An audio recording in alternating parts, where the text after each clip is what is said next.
BTS মেম্বার্সরা তাদের বউকে যেই নামে ডাকতে চায়, আর জঙ্কুক আর ভিয়েটটি জানলে তো তুমি লজ্জায় লাল হয়ে যাবে। সো চলো জেনে নেওয়া যাক। Number 1, Jimin. জিমিন তার বউকে বেবি বলে ডাকবে, আর সে কিন্তু অনেক রোমান্টিক, বুঝছো? নাম্বার 2, জেহুপ।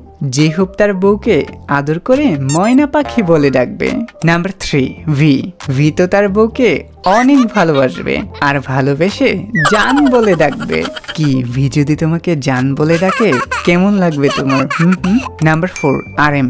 আরএম তার ফিউচার বউকে লক্ষ্মী বউ আমার বলে ডাকবে। নাম্বার 5, সুগা। সুগা তার বউকে ময়না পাখি নামে ডাকবে। নাম্বার 6, জিন। জিন তার বউকে টুকটুকি বলে ডাকবে। Number 7, Jungkook. জঙ্কুক তো তার বউকে ভালোবেসে প্রিয়তমা নামে ডাকবে। কি লজ্জা পাচ্ছ? আরে আরে, এত লজ্জা পেতে হবে না, জামাই বলে কথা। যাই হোক, তুমি তোমার ফিউচার হাজবেন্ডের থেকে কি নামে ডাক শুনতে চাও এখনই কমেন্ট করে জানিয়ে দাও।